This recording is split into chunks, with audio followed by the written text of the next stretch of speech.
नमस्कार मित्रों, 26 जनवरी 2012 के इस पावन पर्व पर मेरी तरफ से आप सभी को गणतंत्र दिवस की हार्दिक बधाई। साथियों, आज हम 26 जनवरी 1950 की उस याद को ताज़ा कर रहे हैं जिसने हमें एक नई शासन व्यवस्था दी थी। हमें 15 अगस्त 1947 को जब आज़ादी मिली तो हमारे सामने सबसे बड़ी समस्या थी कि हम अपनी शासन व्यवस्था किस प्रकार से चलाएं, हमारी कार्यप्रणाली क्या हो, हमारा शासक वर्ग कहां से आए। और इन तमाम बातों को देखते हुए निष्कर्ष निकला कि हम लोकतंत्र को अपनाएंगे और नतीजा हम सभी के सामने है। आज हमारा भारतवर्ष विश्व का सबसे बड़ा गणतंत्र है। साथियों, बात करते हैं अपने तंत्र की ताकत की। जिस वक्त में भारत ने यह घोषित किया था कि वह एक गणतंत्र होगा, वह दौर उपनिवेशवाद की समाप्ति का और दुनिया के नक्शे पर बड़े पैमाने पर बदलाव का था।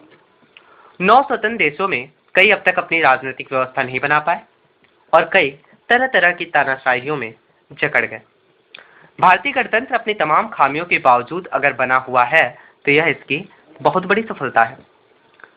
साथियों, इसके लिए हमें स्वतंत्रता संग्राम के नेताओं का शुक्रगुजार होना चाहिए। यह सिर्फ बना ही हुआ नहीं है बल्कि मजबूत और परिपक्व होता जा रहा है। हमारे देश में कई समस्याएं हैं और कुछ समस्याएं आजादी के पहले से बनी हुई हैं, लेकिन अब हम उनसे ज्यादा आत्मविश्वास और आश्वस्ति के साथ निपट रहे हैं। क्षेत्रवाद की समस्या से हम हमेशा से दो चार होते रहे। आजादी के बाद ही यह खतरा महसूस होता था कि देश कहीं कई गुटों में न बढ़ जाए, परंतु क्षेत्रवाद की समस्याओं से हम अब भी जूझ रहे हैं, लेकिन हमारे गणतंत्र में हर क्षेत्र में इतना विश्वास रखता है कि इस देश में ही उसकी जगह है और यहीं उसे अपने असंतोष का हल निकालना है। संकीर्ण राजनीतिक व्यवस्थाओं से अक्सर भाषा और क्षेत्र के झगड़े कभी कभार उग्र हो जाते हैं, एक हद से ज्यादा खतरनाक होने से, लेकिन हमारा गणतंत्र इन्हें रोक लेता है। या हमारे लोकतंत्र, हमारे गणतंत्र की सफलता ही कही जाएगी। कश्मीर या पूर्वोत्तर में जरूर अशांति है, लेकिन आमतौर पर भारतीय अब आर्थिक सामाजिक तरक्की को ज्यादा महत्व देते हैं। हमारे नेताओं में यह साहस और दूरदृष्टि थी कि निरक्षर गरीब अलग अलग भाषाएं बोलने वाले लोगों को उन्होंने तब अपनी सरकार चुनने और लोकतांत्रिक व्यवस्था का अधिकार दिया जब यह कई विकसित और शिक्षित देशों में भी सबको उपलब्ध नहीं था। हम अब भी जाति, धर्म, क्षेत्र या भाषा के नाम पर झगड़ लेते हैं, लेकिन यह झगड़े अब हमारे देश और गणतंत्र की मजबूती के सामने बहुत छोटे प्रतीत हो रहे हैं। आइए जानते हैं हमारे गणतंत्र का संकल्प क्या है। भारतीय गणतंत्र के 60 वर्ष पूरे हो गए।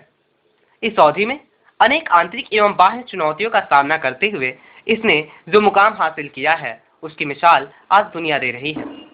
आज पूरी दुनिया में उत्कंठा जगी है कि क्या भारत ही अगली आने वाली सुपर पावर, अगली आने वाली महाशक्ति बनेगा।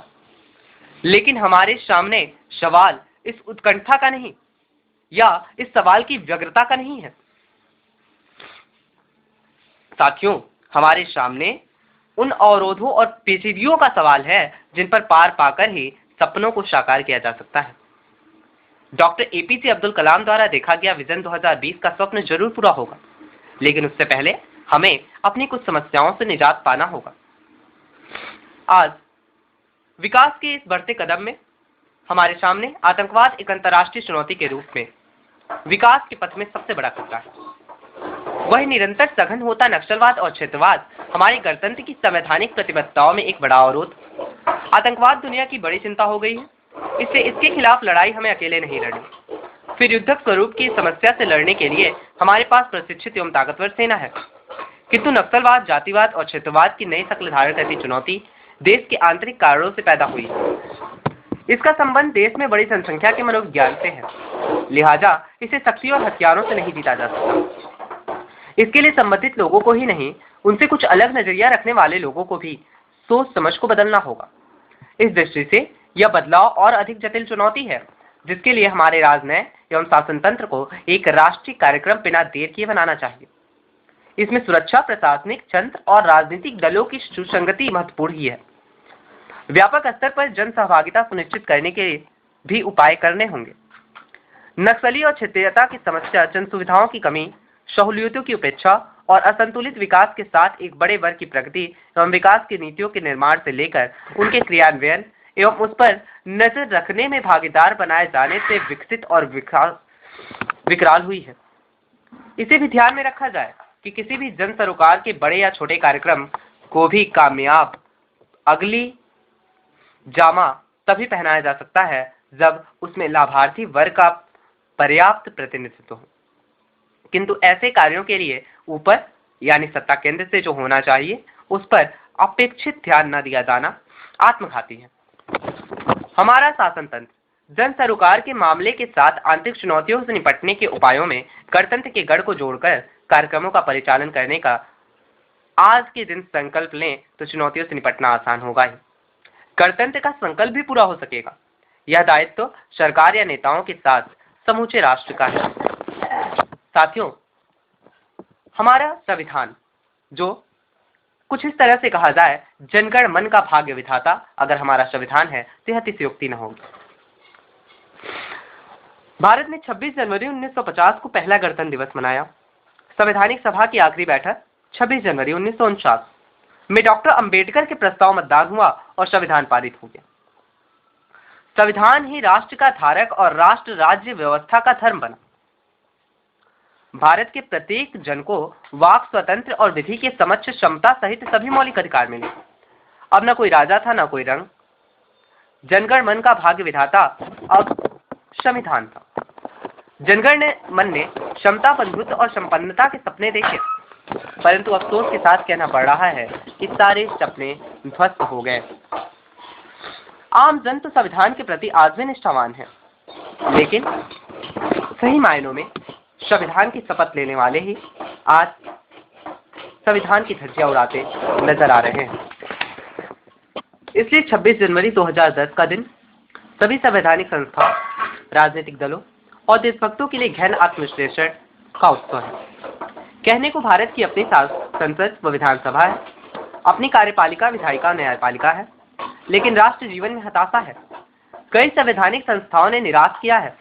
कभी कभी तो लगता है कि इस गणतंत्र से गण गायब है, जनतंत्र में जन गायब है और दलतंत्र की तानाशाही है, और यहाँ तक कि दलों में भी आंतरिक लोकतंत्र नहीं पाया जाता। परंतु हमारा राष्ट्रीय पर्व 26 जनवरी, 15 अगस्त, 2 अक्टूबर यह सभी एक सच्चा लोक उत्सव है। 60 वर्ष की उम्र के बाद लोग सीनियर सिटीजन कहलाने लगते हैं। इस लिहाज से आज हम 63वां गणतंत्र दिवस मना रहे हैं और हमारा भारतवर्ष सीनियर सिटीजन की श्रेणी में आ चुका है। परंतु देश तो सदियों से है और दुनिया की सबसे पुरानी सभ्यताओं को एक आधुनिक लोकतांत्रिक गणतंत्र बने अब 60 वर्ष पूरे हो गए। 60 साल का होने के बावजूद भी हमारा देश आज भी हर लिहाज से युवा है। जिस देश की 45% नागरिक युवा हो, उसकी युवा आकांक्षाओं पर उम्र का कोई बंधन नहीं हो सकता। साथियों, इतनी आबादी वाले देश ने लोकतंत्र और लोक स्वतंत्रता के सिद्धांतों को अक्षुण्ण रखते हुए प्रगति की जो गति हासिल की है, उसकी मिसाल दुनिया दे रही है। 26 जनवरी उसी सफलता का उत्सव है। दिल्ली की गणतंत्र दिवस परेड से गण का गायब होना भी विवादित हो चुका है। वैसे तो यह सबके लिए खुली है, पर सुरक्षा चिंताओं की वजह से यह एक टीवी शो बनकर रह गई है, जिसमें आम आदमी को भाग लेने के लिए उत्साहित नहीं किया जाता। यह केंद्रीय उत्सव अब सरकारी अधिकारियों द्वारा सरकारी अधिकारियों के लिए आयोजित समारोह बनकर रह गया है। इसे पुनः उत्सव बनाने के लिए जो भी कदम आवश्यक हैं उठाए जाए और गणतंत्र दिवस सच्चे अर्थों में हमारा लोक उत्सव हो। कई कमियों के बावजूद हमारे भारतीय गणतंत्र में जश्न मनाने के लिए हमारे पास बहुत सारी वजह हैं। जहां आजादी से पहले हम सुई भी विदेश से मंगाया करते थे, आज हवाई जहाज तक बनाने लग गए हैं। आज हम एक आर्थिक शक्ति हैं और कई रिपोर्ट बताती हैं कि आगे आने वाले दशकों में भारत अगली महाशक्ति के रूप में उभर सकता है। इसके लिए निश्चित रूप से अभी बहुत काम किए जाने बाकी हैं। उन सारी समस्याओं से निजात पाना है। भारत को विजन 2020 का स्वप्न पूरा करना है और ये तभी संभव है जब हम सभी के अंदर राष्ट्रीयता की भावना जागृत हो। हम सभी एक साथ जुटकर अपने देश को विकासशील देश से विकसित देश की श्रेणी में ले जाने हेतु तत्पर हूं। अपने दायित्वों को ध्यान में रखें और उनकी पूर्ति करें। इन्हीं सभी बातों के साथ आप सभी का स्वप्न श्रीवास्तव। धन्यवाद।